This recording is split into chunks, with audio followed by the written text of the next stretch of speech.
Hey, it's Patrician Landon Regal, Chief Little Flower, coming at you from the virtual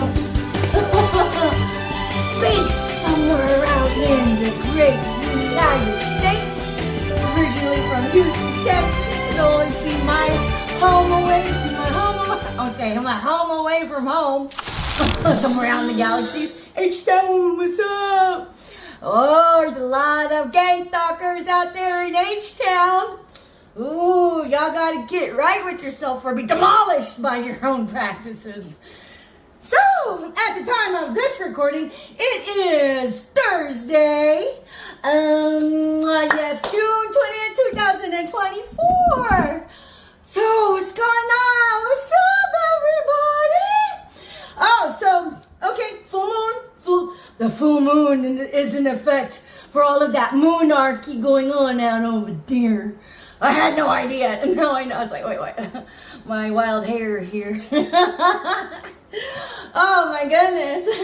So, thinking about X generation, how we're like one of the last of the tough generations, right? So, what I always like to consider X generation is that we are the cusp, C-U-S-P, cusp generation, because we have one foot in the analog age and the other foot in the digital age. We're just like right down the middle, you know?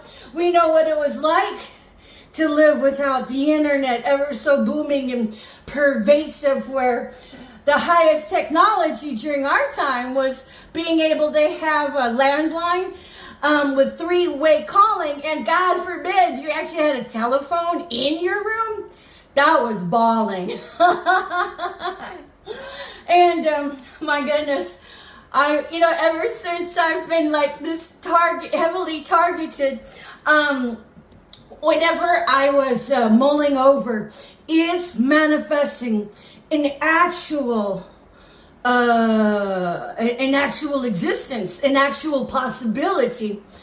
I came across Jack Ducey. I highly recommend him. I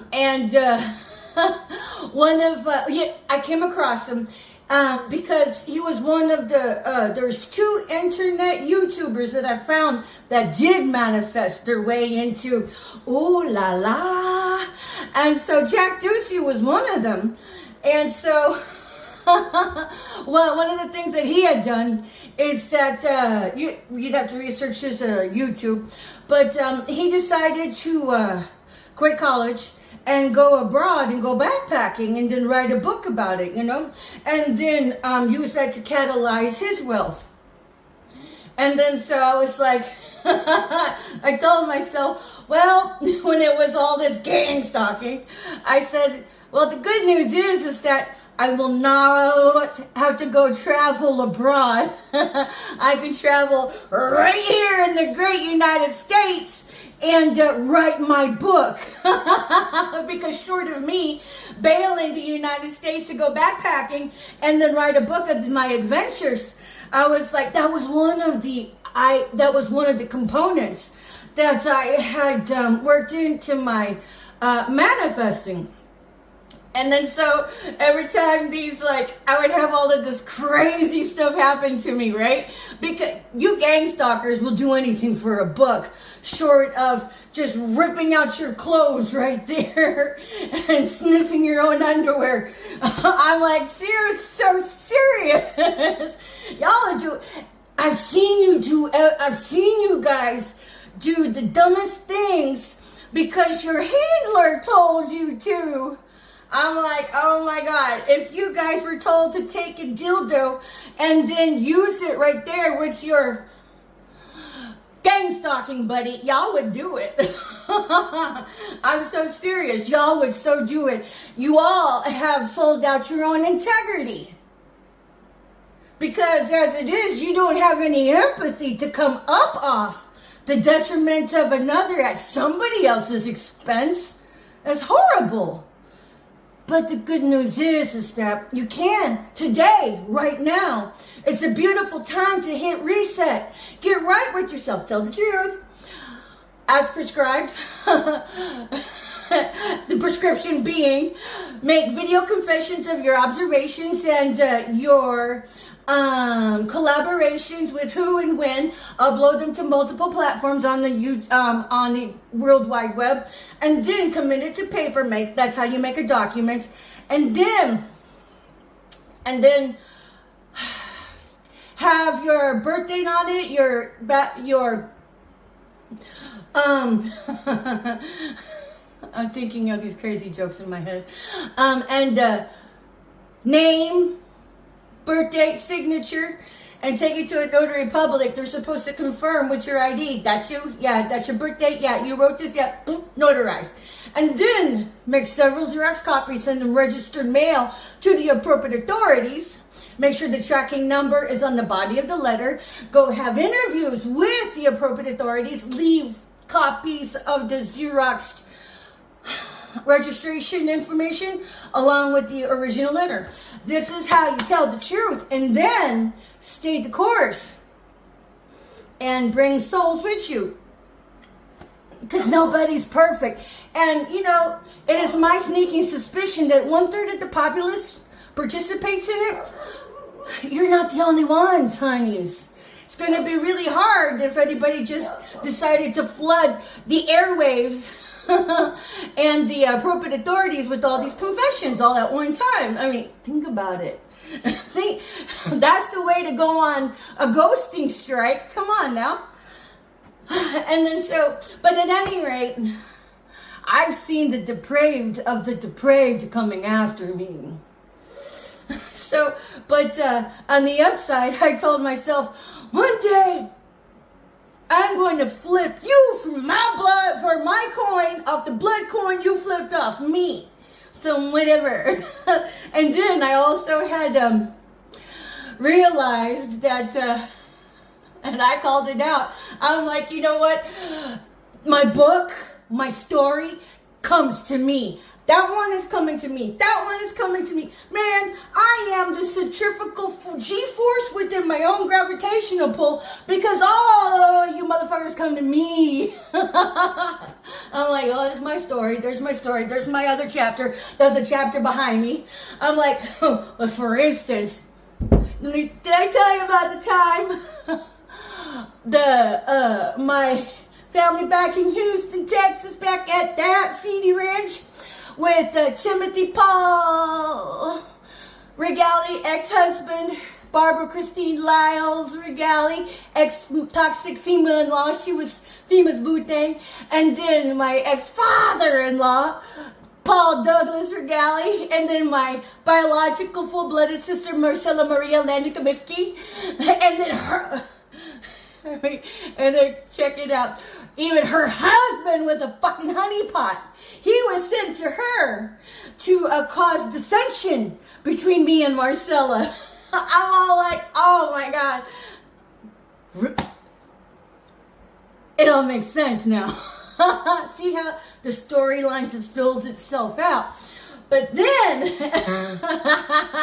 and then of course there was the homely, fugly looking, what was her name? Dawn Renee Barber, that I adopted as my sister, and even encouraged my children to call her Aunt Dawn. I love this girl. Not like in a gay kind of way or anything. In a more like a camaraderie sort of thing. Turned out she really was a dyke and had fallen in love with me. But since she got all single white female and decided to see if she could get Tim to betray me, and she did. But really, he was perfect shoe-in for it, because he was really cheating on me since day one, and I believed it all. But like, whatever. The Lord had shown it to me, and I was able to look back in all of those instances of what, and now I can interpret them appropriately. Unhealed, I don't give two shits.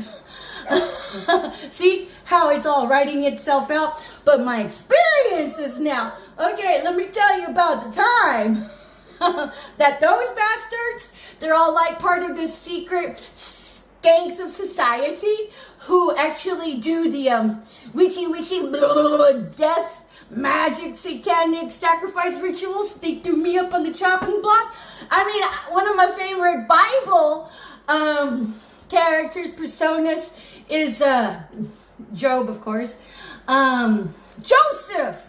Man, they literally sold me right into slavery. They wanted to sex traffic me, like, physically. And then they wanted to human traffic me physically.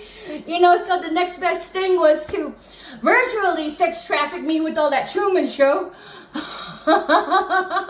Fuck you guys. And then anybody that had an intimate relationship with me, they corrupted. Either they were throwing honeypots. I mean, this Marine was sent to me, paid to like sleep with me. Sounds incredulous. See, it writes itself out. And that's so fucking true. But then, that's not all. That's not all. They hired a hitman to kill me. Oh, okay, there's multiple. So, I mean, it's like the one that's not so earth-shattering news. I mean, can you believe that? That's not even the brunt of it. But that guy, the first, no, he wasn't even the first one. Probably like, I can't count him no more. But he was one that I did fall in love with. But it turned out he was one of those satanic devil worshippers who was really sent to like my ass in the spirit, in the 5D, because he was like, his specialty was a spiritual assassin.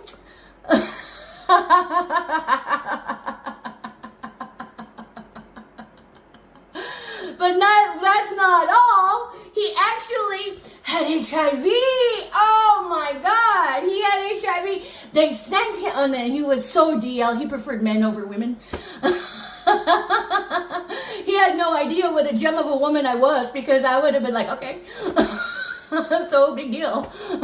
You like men? Woo. I'm all like, that's hot. Man, that guy missed out hard. And then, but that's not all. So he's sent to like infect me with freaking HIV. And the woman that I met through him was a setup from the rip, right from the rip. I was thinking, here it is, an organic meeting, and you know, I really made a connection here with this chick that I was so fond of. She really couldn't stand me. I guess she was jealous. I mean, they end up getting jealous. I'm there to promote and lift up my brothers and sisters and my colleagues and such. Not these assholes. And then what ended up happening with the guy that was sent to infect me with HIV, I didn't know it at the time. But I got tired of his bullshit. And so I'm like, fuck this. You know, I'm done here. I gave it a hearty go, but he was nothing but miserable. He was nothing more than a miserable ball of shame. Whatever. And I won't expand anymore on that. So as soon as I had ended it with them, the next day I went to the hospital and got tested. So for STDs, and it came back clean bill of health. And if you've seen in my other videos, my hypothesis is that for Rh negatives blood types, we lack the antigen on the surface of the blood for the HIV to bind to. So naturally, by default, we have endogenous immunity to HIV. So I didn't contract it, but I got a clean bill of health. So I'm all like, woo! I didn't know that, but it was through psychic awareness that I finally figured out that Jeff was in collaboration with Tim the whole time. So like the last text message I ever sent Jeff was, tell Tim I said hello. Crazy. But see how the story just comes right to me. Just comes right to me. So I didn't have to go anywhere. But these assholes so did roast me, you know. But then I grew up tough. See, I grew up tough. These guys were busy judging me for the hovel that these gang stalkers railroaded me into.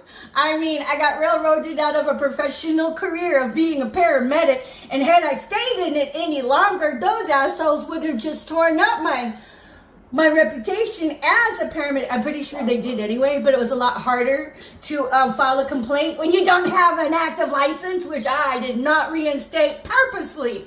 For that reason, because, you know, hello, the writing was on the wall. And then, me growing up, X generation.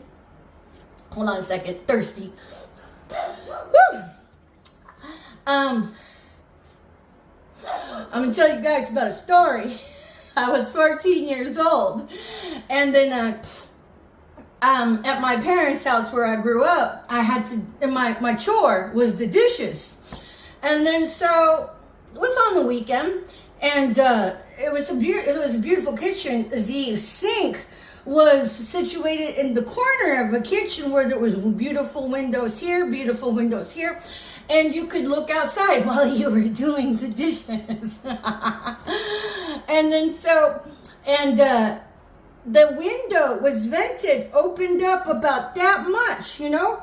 And then so I'm like doing the dishes, and it's like raining and thundering outside. And I'm all thinking, maybe I shouldn't be doing the dishes with the window open. And not too much longer after that thought, I was like, okay. I kept doing the dishes. And I felt like this jerk, this complete jerk in my elbow. And whenever I looked over there, I saw just in time a bolt of white. I got struck by lightning, bitches. I got struck by lightning when I was like 14 years old. For reals. And then I'm like, oh, wow. Wow.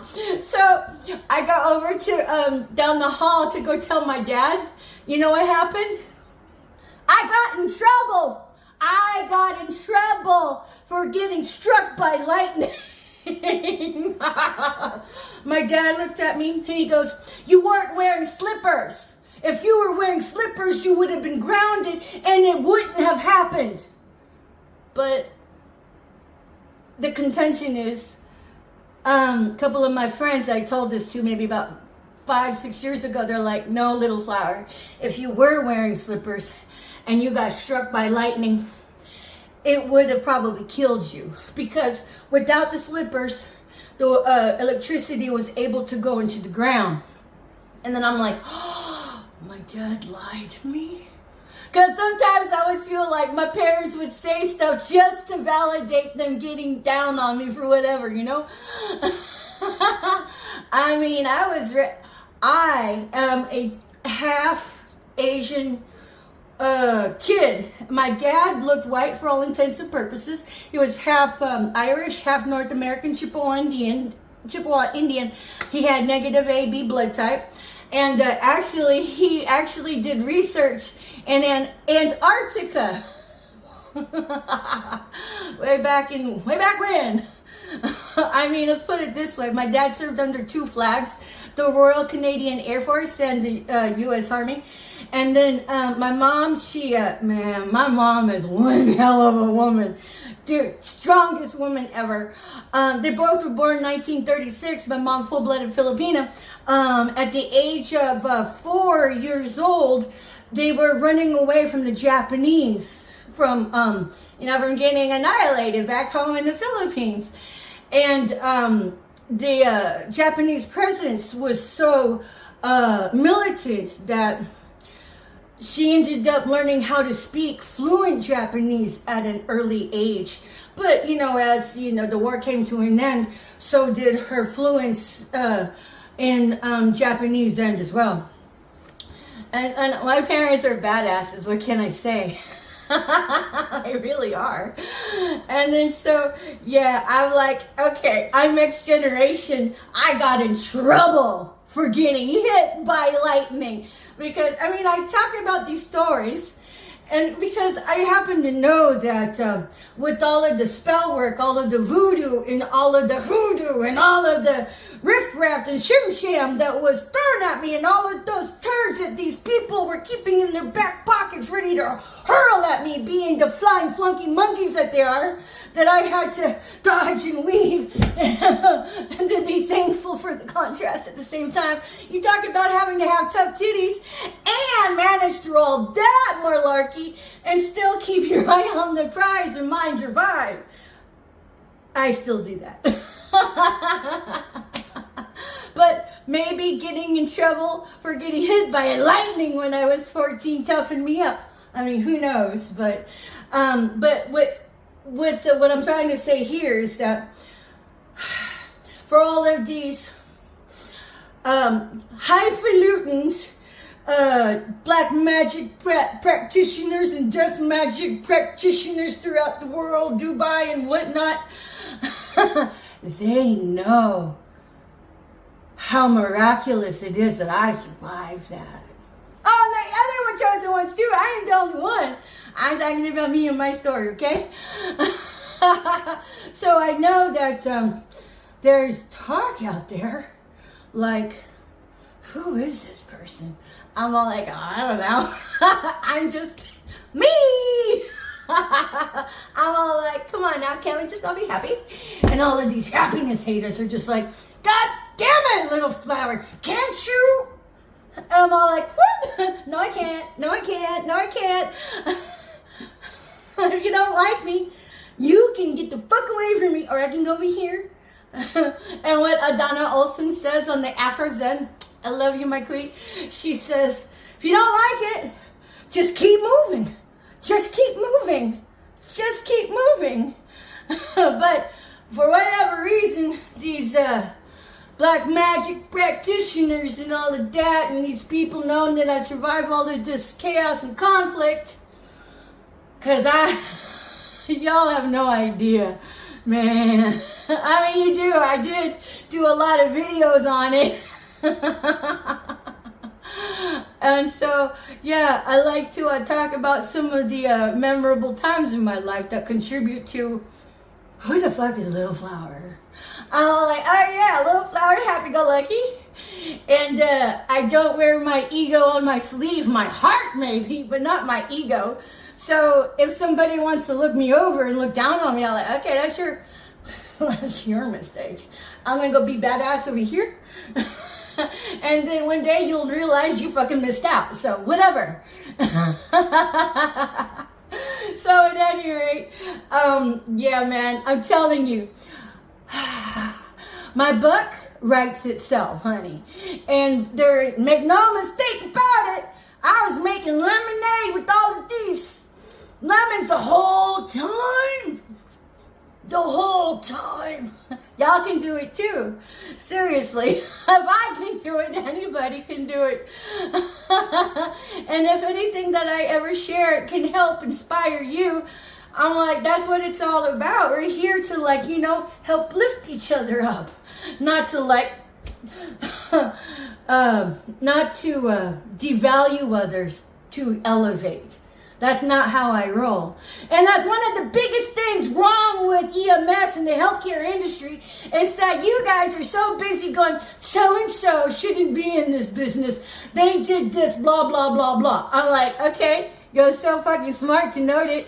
What did you do to help lift them up? Oh, you backstabbed them and then character assassinated them instead of actually build into them. Not very bright, is it? I'm the opposite. So at any rate, thank you for listening. Thank you for listening. So I just know it's got to be so symbolic that I got hit by lightning at 14 years old and I'm alive to talk about it. So for all of the ops that want to get me to shut up, bitch, my mama and my daddy couldn't get me to shut up. What makes you think stranger over there in the shadow hurling your feces like a fucking coward could ever get me to shut? I mean, come on now.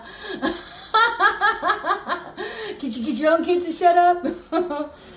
without running spell work on them or molesting them in your freaking freaky ass secret stinks of society, ritualistic demonic witchcraft and all.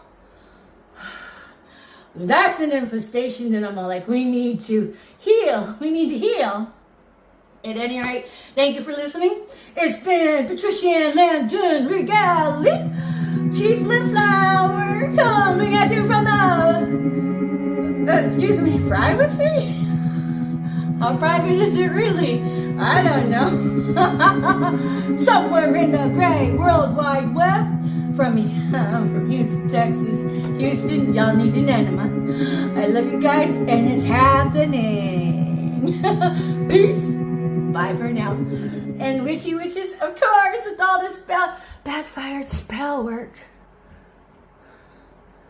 Where's it all going? No, seriously. Where's all that backfired death magic going? I got one word for you. Sayonara.